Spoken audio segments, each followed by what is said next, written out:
તો ગાંધીનગરના અમિયાપુર નજીક લૂંટ વિથ મર્ડરનો કેસ સામે આવ્યો। અમદાવાદના બર્થડે બોયની હત્યા કરી દેવામાં આવી। પ્રેમિકા ખૂબ જ ગંભીર હાલતમાં છે, ત્યારે લુખાઓએ છરી મારી લૂંટ કરી હોવાની આશંકા વ્યક્ત કરવામાં આવી રહી છે। યુવતી સાથે લૂંટારુઓએ અજુગતું કૃત્ય પણ કર્યું હોવાની આશંકા વ્યક્ત થઈ રહી છે, ત્યારે યુવતી કારમાંથી ગંભીર હાલતમાં મળી આવી છે। અમદાવાદ સિવિલ હોસ્પિટલમાં યુવતી હાલ સારવાર હેઠળ છે। જોકે આ બનાવને લઈને અડાલજ પોલીસે વધુ તપાસ હાથ ધરી છે। ગાંધીનગરના ડીવાયએસપી પિયુષ વાંદા દ્વારા નિવેદન આપવામાં આવ્યું છે કે લૂંટના ઈરાદે હત્યાનું પ્રાથમિક અનુમાન લગાવવામાં આવી રહ્યું છે। અલગ અલગ 8 ટીમ બનાવીને તપાસ હાથ ધરવામાં આવી રહી છે, તે પ્રકારનું નિવેદન ડીવાયએસપી દ્વારા આપવામાં આવ્યું છે। સાથે જ તેમણે કહ્યું કે દુષ્કર્મ થયાનું હજી ધ્યાને નથી આવ્યું। યુવતીના નિવેદન બાદ માહિતી સામે આવી શકે છે। લૂંટના ઈરાદે હત્યા થઈ હોવાનું પ્રાથમિક અનુમાન લગાવવામાં આવી રહ્યું છે।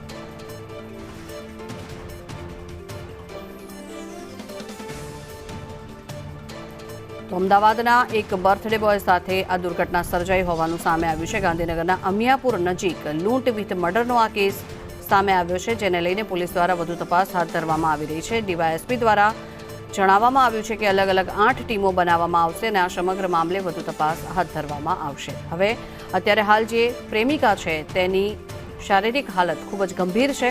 હાલ તેને તાત્કાલિક હોસ્પિટલ ખાતે ખસેડવામાં આવી છે। પ્રાથમિક અનુમાન જે આ કેસને લઈને લગાવવામાં આવી રહ્યું છે લૂંટ વિથ મર્ડર। અંબાપુર કેનાલનો એરિયા એમનામાં આવે છે। 2:30 વાગ્યાની આસપાસ અમને એક વર્દી મળેલી હતી, જે અનુસંધાને તપાસ કરતાં એક યુવકની લાશ મળેલ છે અને એક યુવતી છે એમની સાથે હતા।